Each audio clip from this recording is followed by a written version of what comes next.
I was going to try and finish these bed areas. I'm getting the insulation in because these are having finite insulation because this is where I have my extra leg room and head room. So I want to get this in permanently in so I can move these out the way so it's not in my living space. So hopefully we'll finish both sides today. But that is the plan. It seems to have dropped temperature quite drastically. It does feel nice in here having all this natural light. Get out my way. That's definitely gonna test my buttons. Let's move it over there. Oh no! Oh no, I've snapped my freaking... Oh, this was our divider for the bed. Just stay there. So that wasn't the smoothest of starts to the day. But even though I'm disappointed that I did snap the divider, I realised that I actually wanted to find a neater solution anyway, as a messed up looking piece of ply is not what I had in mind. I could probably pick up a thin decorative wood strip from B&Q or Wix for around about £5. I'll just do this as it will make the finish look a bit more professional. But anyway, back to the task at hand.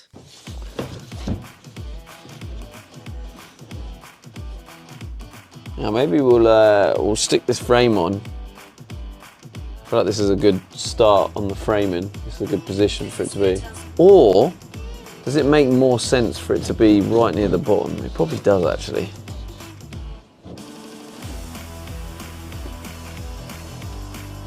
So one of the challenges about doing the framing in this situation on your own is you have no one to help hold it up. So you need to figure out other ways to help hold the wood up so you can drill in the holes and get the screws in. I actually used gaffer tape to do the trick on this, and it did seem to work well enough to get the screws in.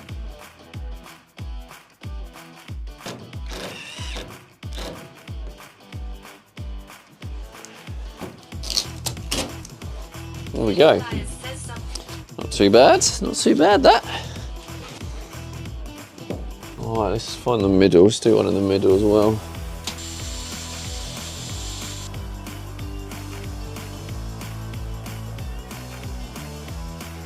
Right, how do I connect this? Unless I double up like that. Alrighty then.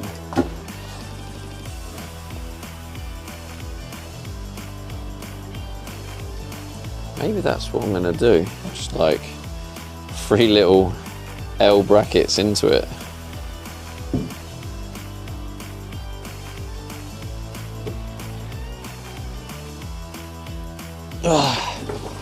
We can just use this insulation as a workbench.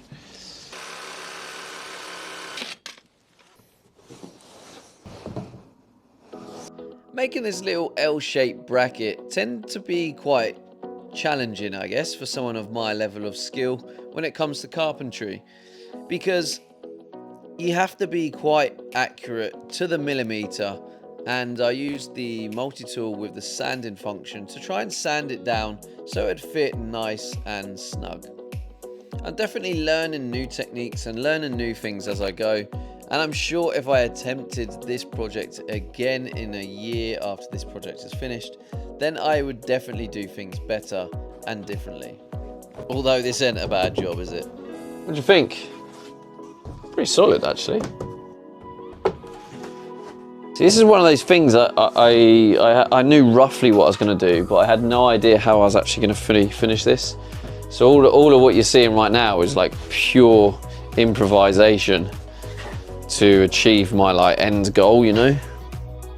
I probably give quite a lot of people watching this anxiety that I do improvise everything with a minimal plan.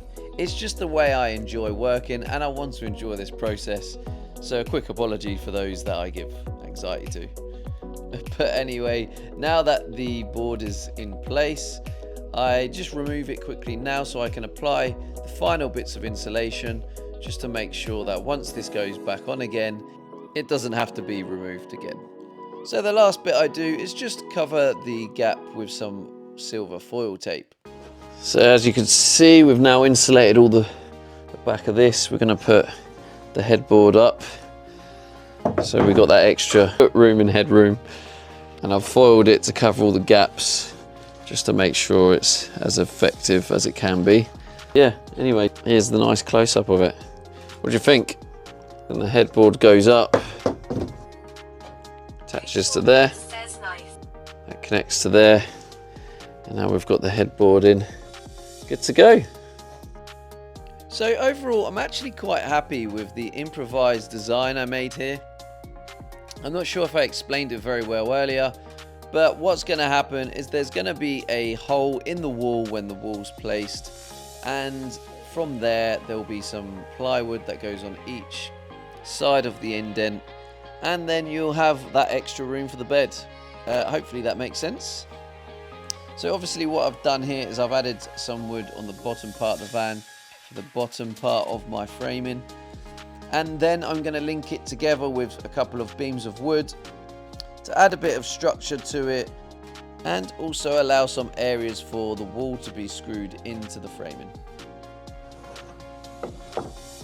So the ply will go onto there. What size ply is this?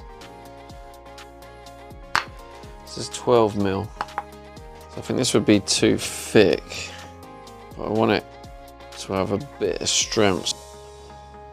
The ply will slot down there, so it's perfectly in line, and we'll have some ply that goes all along the top as well. Obviously we'll do another one that side, and then it would be flat, so when we put the wall on, the wall will be a perfect cutout, and then it will just be like an indent, and you'd have ply, and then the wall goes on over it like that. So hopefully I explained it a little bit better in that clip. If not, then I guess you'll just have to wait a few more videos until it's done. Probably more like 50 videos. But anyway.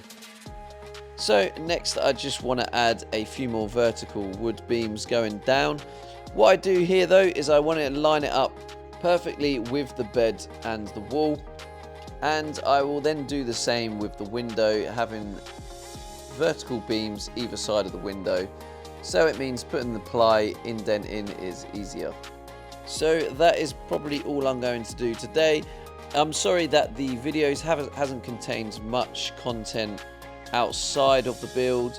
I am looking to introduce more of the diary style vlogs coming soon. It's just been very difficult trying to juggle the live streaming and the edits.